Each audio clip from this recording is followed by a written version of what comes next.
ನಮಸ್ಕಾರ ಸ್ನೇಹಿತರೆ, Ram sir 360 YouTube ಚಾನಲ್ಗೆ ಸ್ವಾಗತ. ಜಿಕೆ ಟುಡೇ ಹಾಗೂ ನ್ಯೂಸ್ ಪೇಪರ್ ಪ್ರಚಲಿತ ಘಟನೆಗಳ ಕರೆಂಟ್ ಅಫೇರ್ಸ್ ಅನ್ನು ನೋಡ್ತಾ ಹೋಗೋಣ.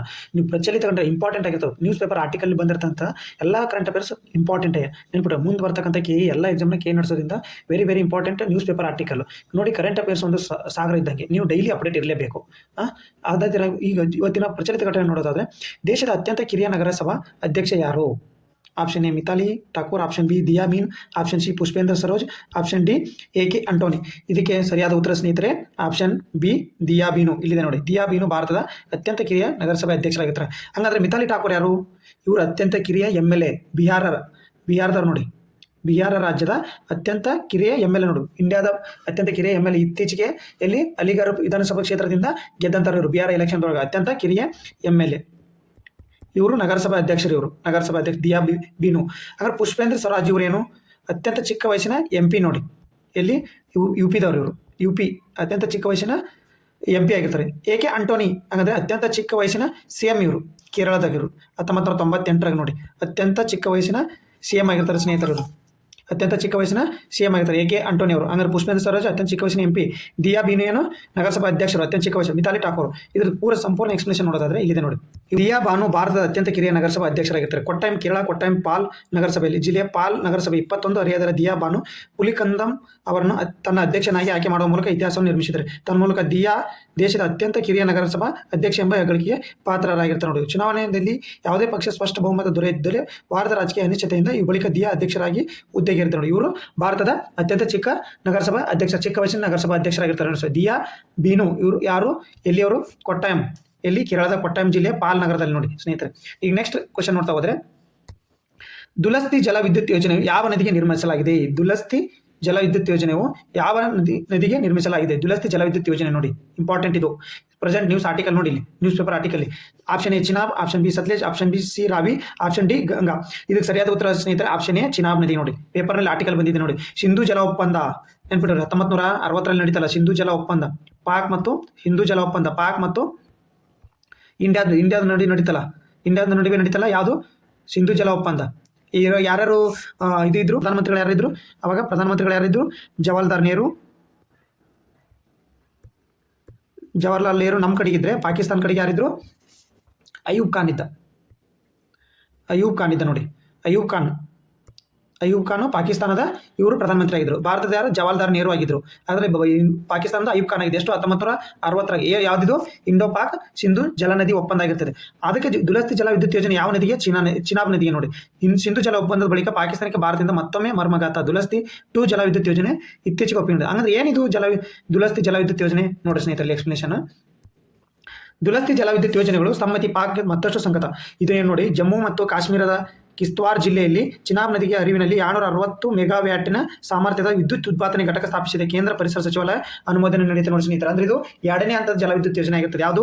ಚಿನಾಬ್ ನದಿಯಲ್ಲಿ ಜಮ್ಮು ಕಾಶ್ಮೀರದ ಕಿಶ್ತ್ವಾರ್ ಜಿಲ್ಲೆಯಲ್ಲಿ ನೋಡಿ. ಪಾಲ್ಗಾಮ್ ನರ್ಮೆದ ನಂತರ ಭಾರತವು ಪಾಕಿಸ್ತಾನ ಜೊತೆಗೆ ಸಿಂಧು ನದಿ ಒಪ್ಪಂದವನ್ನು ರದ್ದುಗೊಳಿಸಿದ ಬಳಿಕ ಕೈಗೊಂಡ ಮಹತ್ವದ ಕ್ರಮ ಇದಾಗಿದೆ ನೋಡಿ ಸ್ನೇಹಿತರೆ. ಹೊಸ ಘಟ್ಟವಾದ ದುಲಸ್ತಿ ಜಲವಿದ್ಯುತ್ ಯೋಜನೆ ಹಂತ 2 ಈಗಾಗಲೇ ಇರುವ ದುಲಸ್ತಿ ಹಂತದ ಯೋಜನೆಯ ಮುಂದುವರೆದ ಭಾಗವಾಗಿದೆ. ಉದ್ದೇಶಿತ ಹೊಸ ಘಟಕದ ನಿರ್ಮಾಣಕ್ಕೆ 3,200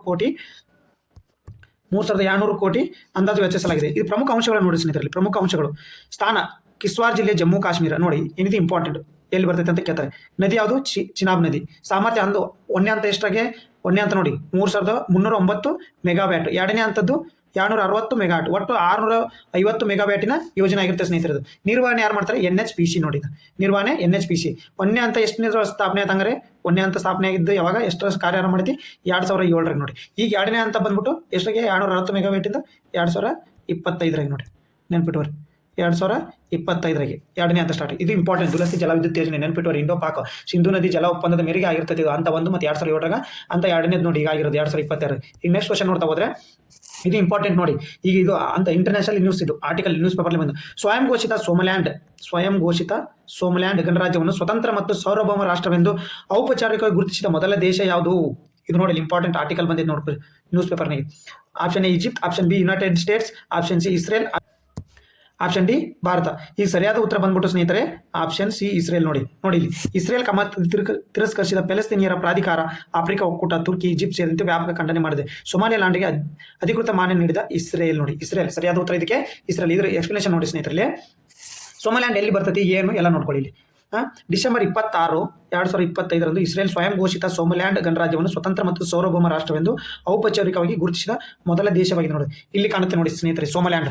ಇದು ಸೋಮಾಲಿಯಾ, ಇದು ವಿವಾದಿತ ಪ್ರದೇಶ, ಇದು ವಿವಾದಿತ ಪ್ರದೇಶ, ಇದು ಪುಟ್ಲ್ಯಾಂಡ್. ಇದೇ ಸೋಮಲ್ಯಾಂಡ್.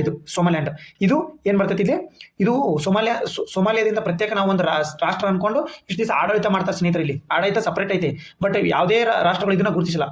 ಈಗ ಇದನ್ನ ಯಾವ್ದು ಗುರುತಿಸೈತೆ, ಇಸ್ರೇಲ್ ಗುರುತಿಸೈತೆ ನೋಡು. ಇದು ಎಲ್ಲಿ ಬರ್ತೈತಿ ಗೊತ್ತಾ ಸ್ನೇಹಿತರೆ, Somaliland horn of Africa, horn of Africa ಅಂತ ಕರಿತೀವಿ ಗೊತ್ತಾ. ನಾವು ಇಲ್ಲೇ ಹಿಂದೂ ಮಹಾಸಾಗರ ಬರ್ತೈತಲ್ಲ ನಮ್ದು, ಇಲ್ಲೇ ಅರಬ್ಬಿ ಸಮುದ್ರ, ಇಲ್ಲಿ ನಾವು ಇಲ್ಲಿ ಸುಯೇಜ್ ಕ್ಯಾನಲ್ ಮೂಲಕ ಇಲ್ಲಿ ಒಳಗೆ ಹೋಯ್ತೀವಲ್ಲ, ಇಲ್ಲೇ ನೋಡಿ ಹಾರ್ನ್ ಆಫ್. ಇದು ಇಂಪಾರ್ಟೆಂಟ್, ಆರ್ಥಿಕವಾಗಿ ಇಂಪಾರ್ಟೆಂಟ್ ಆಗಿರುತ್ತೆ ಇದು ನೋಡಿ. ಸೋಮಲ್ಯಾಂಡ್ ಹಾರ್ನ್ ಆಫ್ ಆಫ್ರಿಕಾ ಮತ್ತು ಹಾರ್ನಲ್ಲಿದೆ, ಆಫ್ರಿಕಾದ ಹಾರ್ನಲ್ಲಿದೆ.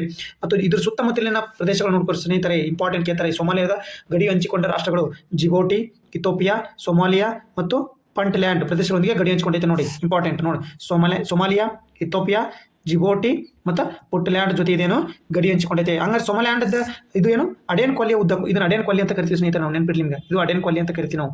ಅಡೇನ್ ಕೊಲ್ಲಿ ಜೊತೆ ಕರಾವಳಿ ಉದ್ದಕ್ಕೂ ಹಂಚಿಕೊಂಡೈತೆ. ಹಂಗಾದ್ರೆ ಇದು ರಾಜಧಾನಿ ಅವ್ರದ್ದು ಅರ್ಗೀಸಾ ನೋಡಿ. ಅರ್ಗೀಸಾ ರಾಜಧಾನಿ ಇಲ್ಲ ನೋಡಿ. ಸೋಮಲ್ಯಾಂಡ್ ಅರ್ಗೀಸಾ ರಾಜಧಾನಿ. ಇಂಪಾರ್ಟೆಂಟ್ ನೋಟ್ ಮಾಡ್ಕೊಳ್ಳಿ. ಟೆಲಿಗ್ರಾಮಿಗೆ ಹಾಕಿರ್ತೀನಿ ನಾನು, ಟೆಲಿಗ್ರಾಮ್ ಲಿಂಕ್ ನಾನು ಡಿಸ್ಕ್ರಿಪ್ಷನ್ ಬಾಕ್ಸಲ್ಲಿ ಕೊಟ್ಟಿರ್ತೀನಿ, ನೋಡ್ಕೊಳ್ಳಿ. ಇಂಪಾರ್ಟೆಂಟ್ ಇದು. ನೆಕ್ಸ್ಟ್ ಕ್ವಶನ್ ನೋಡೋದಾದ್ರೆ, ಒಳನಾಡು ವನ್ಯಜೀವಿ ಅಭಯಾರಣ್ಯವು ಯಾವ ರಾಜ್ಯದಲ್ಲಿದೆ?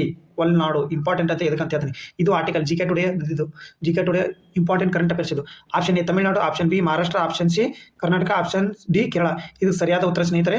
ಆಪ್ಷನ್ ಎ ಕೇರಳ ನೋಡಿ, ಇದು ತಮಿಳುನಾಡು ನೋಡಿ, ಸಾರಿ ಆಪ್ಷನ್ ಎ ತಮಿಳುನಾಡು ನೋಡಿ ಸ್ನೇಹಿತರೆ. ಇದನ್ನ ಎಕ್ಸ್ಪ್ಲನೇಷನ್ ನೋಡ್ತಾ ಹೋದ್ರೆ, ಒಳನಾಡು ವನ್ಯಜೀವಿ ಅಭಯಾರಣ್ಯವು ಕೃಷ್ಣಮೃಗವು ಜನಸಂಖ್ಯೆ ಒಟ್ಟು 300 ಕೇಳಿದೆ. ಅಂದ್ರೆ ಇದು ಕೃಷ್ಣಮೃಗಗಳು ಇಲ್ಲೇ ಸಂಖ್ಯೆ ಹೆಚ್ಚಿಗೆ ಆಗೈತೆ ನೋಡಿ ಸ್ನೇಹಿತರೆ. ಒಳನಾಡು ವನ್ಯಜೀವಿ ಅಭಯಾರಣ್ಯ ತಮಿಳುನಾಡಿನಲ್ಲಿದೆ ನೋಡಿ. ಇಲ್ಲಿ ಕೃಷ್ಣಮೃಗಗಳ ಸಂಖ್ಯೆ 300 ಕೇರಿದ್ರಿಂದ ಇದು ನ್ಯೂಸ್ ಅಲ್ಲಿದೆ. ಎಲ್ಲಿ? ತಮಿಳುನಾಡು. ಮತ್ತು ಕೃಷ್ಣಮೃಗಗಳ ಹುಲ್ಲೆಗಳನ್ನು ರಕ್ಷಿಸಲು ಸ್ಥಾಪಿಸಲಾಗಿದೆ. ಇದನ್ನ ಯಾವುದು ಒಳನಾಡು ವನ್ಯಜೀವಿ ಧಾಮ ಅಭಯಾರಣ್ಯವನ್ನು ಎದಕ್ಕೆ ಸ್ಥಾಪನೆ ಮಾಡಿದರೆ? ಕೃಷ್ಣ ಮೃಗಗಳನ್ನು ಸಂರಕ್ಷಣೆಗೆ ಸ್ಥಾಪನೆ ಮಾಡಿದ್ದಾರೆ ಸ್ನೇಹಿತರೆ. ಕೃಷ್ಣಮೃಗವು ಭಾರತ ಮತ್ತು ನೇಪಾಳದ ಹೆಬಿಟೆಂಟ್ ನೋಡಿದೆ. ಇದು ಎಲ್ಲೆಲ್ಲಿ ಕಂಡು ಬರ್ತೈತೆ ಅಂದ್ರೆ ಭಾರತ ಮತ್ತು ನೇಪಾಳದ ಹೆಬಿಟೆಂಟ್.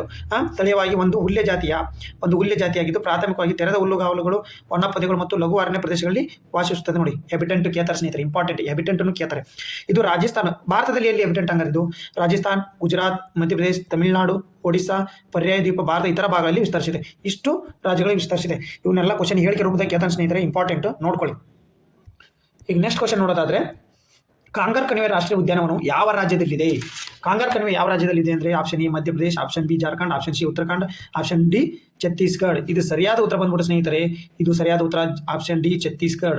ಇದ್ರ ಎಕ್ಸ್ಪ್ಲೇಷನ್ ನೋಡಿ. ಇದ್ರದ್ದು ಛತ್ತೀಸ್ಗಢ ಸರ್ಕಾರವು ಕಾಂಗರಾ ಕಣಿವೆ ರಾಷ್ಟ್ರೀಯ ಉದ್ಯಾನವನಕ್ಕೆ ಯುನೆಸ್ಕೋ ವಿಶ್ವ ಪರಂಪರೆ ತಾಣ ಸ್ಥಾನಮಾನವನ್ನು ಪಡೆಯಲು ಪ್ರಯತ್ನ ತೀವ್ರಗೊಳಿಸಿದೆ.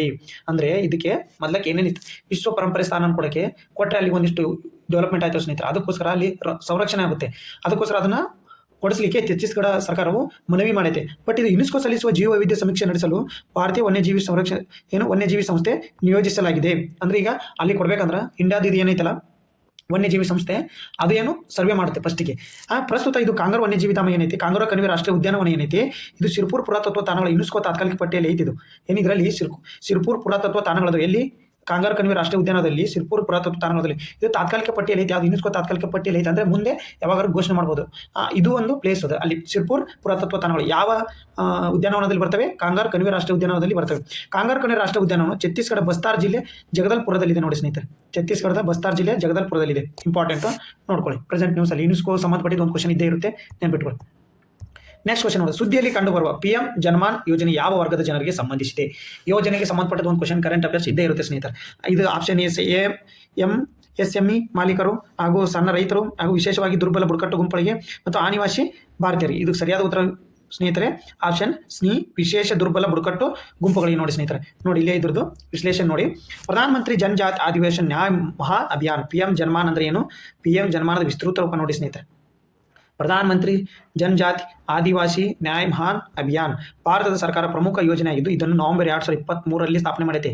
ಅಂದ್ರೆ ಇಂಟ್ರೊಡ್ಯೂಸ್ ಮಾಡ್ತೀವಿ. ಬಟ್ ಈ ನ್ಯೂಸ್ನಾಗ ಯಾಕೈತೆ? ಈ ಪ್ರೆಸೆಂಟ್ ನ್ಯೂಸ್ನ ಬಂದಿರೋದೇನಕ್ಕೆ? ವಿಶೇಷವಾಗಿ ದುರ್ಬಲ ಬುಡಕಟ್ಟು ಗುಂಪುಗಳು ಸಾಮಾಜಿಕ ಆರ್ಥಿಕ ಅಭಿವೃದ್ಧಿಯನ್ನು ಹೆಚ್ಚಿಸಲು 18 ರಾಜ್ಯಗಳು ಮತ್ತು 1 ಕೇಂದ್ರಾಡಳಿತ ಪ್ರದೇಶದಾದ್ಯಂತ ಈ ಅಂಚನೆ ಸಮುದಾಯಗಳಿಗೆ ವಸತಿ, ನೀರು, ಆರೋಗ್ಯ, ಶಿಕ್ಷಣ, ರಸ್ತೆ, ದೂರ ಸಂಪರ್ಕ ಮತ್ತು ವಿದ್ಯುತ್ತೀಕರಣದಂಥ ಮೂಲಭೂತ ಸೌಕರ್ಯ ಒದಗಿಸುವುದರ ಮೇಲೆ ಕೇಂದ್ರೀಕರಿಸಿದೆ ನೋಡಿ ಸ್ನೇಹಿತರೆ. ಇತ್ತೀಚೆಗೆ ಇದ್ರದ್ದು ಜನಜಾತಿ ಆದಿವಾಸಿ ನ್ಯಾಯ ಅಭಿಯಾನದ್ದು ಏನು ಟೀಮು ಇಷ್ಟೆಲ್ಲ ಮಾಡುತ್ತೆ ಬುಡಕಟ್ಟು ಜನಗಳು, ವಿಶೇಷವಾಗಿ ಬುಡಕಟ್ಟು ಜನಗಳಿಗೆ. ಇದು 18 ರಾಜ್ಯಗಳು ಮತ್ತು 1 ಕೇಂದ್ರಾಡಳಿತ ಪ್ರದೇಶಕ್ಕೆ ಇದನ್ನೇನು ಇಂಟ್ರೊಡ್ಯೂಸ್ ಮಾಡ್ಯಾರೆ. ಇದು ಏನೇನು ಯಾವ ಅಂಶಗಳನ್ನು ಒಳಗೊಂಡೈತೆ ಅಂದರೆ ಇಷ್ಟು ಅಂಶಗಳನ್ನು ಒಳಗೊಂಡೈತೆ. ನೋಟ್ ಮಾಡ್ಕೊಳ್ಳಿ. ಈಗ ನೆಕ್ಸ್ಟ್ ನೋಡಿ ಸರ್, ಇವತ್ತು ಕುವೆಂಪು ಅವರ ಜನ್ಮದಿನ. ಕುವೆಂಪು ಅವರ ಬಗ್ಗೆ ಸಂಪೂರ್ಣ ಮಾಹಿತಿ ನೋಡಿ. ಕುವೆಂಪು ರಾಷ್ಟ್ರಕವಿ ಅವರ ಜನ್ಮದಿನ ನೋಡಿ. ಇವರು ಡಿಸೆಂಬರ್ 29, 1904ರಲ್ಲಿ ಶಿವಮೊಗ್ಗ ಜಿಲ್ಲೆ ತೀರ್ಥಹಳ್ಳಿ ತಾಲೂಕಿನ ಕುಪ್ಪಳ್ಳಿಯಲ್ಲಿ ಜನಿಸಿದರು ಸ್ನೇಹಿತರೆ. ಇವರು ನವೆಂಬರ್ 11, 1994 ಮೈಸೂರು, ಕರ್ನಾಟಕ, ಭಾರತ, ಮೈಸೂರಲ್ಲಿ ಮರಣ ಹೊಂದಿದರು ಸ್ನೇಹಿತರು. ಇವರು ಇದು ಅಂತ್ಯ ಸಂಸ್ಕಾರ ಸ್ಥಳ ಕುಪ್ಪಳ್ಳಿ, ಶಿವಮೊಗ್ಗ ಜಿಲ್ಲೆ ನೋಡಿ. ಕಾವ್ಯನಾಮ ಕುವೆಂಪು. ವೃತ್ತಿ ಕವಿ, ಲೇಖಕ, ಪ್ರಾಧ್ಯಾಪಕ, ಪ್ರಾಂಶುಪಾಲ, ಕುಲಪತಿ. ಇಂಪಾರ್ಟೆಂಟ್ ಇದು ಒಂದು ಕ್ವಶನ್ ಯಾವಾಗ ಕೇಳ್ತಾರೆ, ಕಡ್ಡಾಯ ಕಾಂಡ ಕ್ವಶನ್ ಇರ್ತಾವಲ್ಲ, ಅವಾಗ ಯಾವಾಗ ಕೇಳ್ತಾರೆ, ಅದಕ್ಕೋಸ್ಕರ ನಿಮಗೆ ಸವಿವರವಾಗಿ ಹೇಳಕತ್ತೀನಿ. ನಿಮ್ಗೆ ಗೊತ್ತಿರುತ್ತೆ, ಆಲ್ಮೋಸ್ಟ್ ಕುವೆಂಪು ಅವರಿಗೆ ಗೊತ್ತಿರುತ್ತೆ. ಇವರು ಅಭ್ಯಾಸ ಮಾಡಿದ ವಿದ್ಯಾಸಂಸ್ಥೆ ಮೈಸೂರು ವಿಶ್ವವಿದ್ಯಾಲಯ. ಇದು ಮೇನ್. ಇವರು 20ನೇ ಶತಮಾನದಲ್ಲಿ ಇದ್ರು, ಜೀವನ ಮಾಡ್ತಿದ್ರು. ಇವರು ಪ್ರಕಾರ ಶೈಲಿ ಸಣ್ಣ ಕಥೆ, ಕವಿತೆ, ಕಾದಂಬರಿ, ನಾಟಕ, ವಿಮರ್ಶೆ, ಆತ್ಮಕಥನ, ಚರಿತ್ರೆ, ಮಹಾಕಾವ್ಯಗಳನ್ನು ಬರೆತಿದ್ರು. ಇವರು ಪ್ರಮುಖ ಪ್ರಶಸ್ತಿಗಳು ನೋಡೋದಾದ್ರೆ ಜ್ಞಾನಪೀಠ ಪ್ರಶಸ್ತಿ ದೊರೆತಿದೆ, ಪದ್ಮವಿಭೂಷಣ ಪ್ರಶಸ್ತಿ, ಕರ್ನಾಟಕ ರತ್ನ ಪ್ರಶಸ್ತಿ, ಪಂಪ ಪ್ರಶಸ್ತಿ ಇವರು ದೊರೆತವೆ. ಇವರು ಪ್ರಮುಖ ಕಾದಂಬರಿಗಳು ಬಾಳ ಸಂಗಾತಿ ಮತ್ತು ಹೇಮಾವತಿ, ಮತ್ತು ಇವರು ಪ್ರಮುಖ ಕೃತಿಗಳು ಮಕ್ಕಳು, ಪೂರ್ಣಚಂದ್ರ ತೇಜಸ್ವಿ, ಕೋಕಿಲೋದಯ ಚೈತ್ರ, ಇಂದುಕಲಾ ಮತ್ತು ತಾರಿಣಿ ಇನ್ನೂ ಪ್ರಮುಖವಿದೆ. ಇವು ಇಂಪಾರ್ಟೆಂಟ್ ಸ್ನೇಹಿತರೆ. ಇದು ಕುವೆಂಪು ಅವರ ಬಗ್ಗೆ ನಿಮಗೆ ಒಂದು ಮಾಹಿತಿ ಇರಲಿ. ಕಡ್ಡಾಯ ಕಾಂಡ ಯಾವ್ದಾದ್ರು ಪೇಪರ್ ನಡೆದ್ರೆ ಅವ್ರ ಬಗ್ಗೆ ಒಂದು ಕ್ವಶನ್ ಕೇಳ್ತಾರೆ ಸ್ನೇಹಿತರೆ. ನೆಕ್ಸ್ಟ್ ನೋಡಿ, ಇಂಪಾರ್ಟೆಂಟ್ ಕರೆಂಟ್ ಅಫೇರ್ಸ್ ಇದು. ಪ್ರೆಸಿಡೆಂಟ್ ಮುರ್ಮು ಆನ್ ಸಬ್ಮರಿನ್ ಸೊಟೈನ್ ನೆನ್ಪಿಟ್ಕೊಳ್ಳಿ. ಭಾರತ ರಾಷ್ಟ್ರಪತಿಯವರು ಮುರ್ಮು ಅವರು ಇತ್ತೀಚೆಗೆ ಡಿಸೆಂಬರ್ 28 ರಂದು ಕರ್ನಾಟಕದ ಕಾರವಾರ ನೌಕಾನೆಲೆಯ ಸ್ವದೇಶಿ ಕಲ್ವರಿ ವರ್ಗದ INS ಒಗ್ಸೀರ್ನಲ್ಲಿ ಜಲಾಂತರ್ಗಾಮಿಯಲ್ಲಿ ಪ್ರಯಾಣ ಮಾಡಿದರು ಸ್ನೇಹಿತರೆ. ಈ ಮೂಲಕ ಜಲಾಂತರ್ಗಾಮಿ ಸಂಚರಿಸಿದ 2ನೇ ಭಾರತ ರಾಷ್ಟ್ರಪತಿಯಾಗಿ ಇವರು ಪ್ರಚಾರ ಆಯ್ತಾರೆ ಸ್ನೇಹಿತರೆ. ಫಸ್ಟ್ ಯಾರು? ಅಬ್ದುಲ್ ಕಲಾಂ ನೋಡಿ. ಅಬ್ದುಲ್ ಕಲಾಂ 1998 2007 ಒಳಗಡೆ ಯಾರು?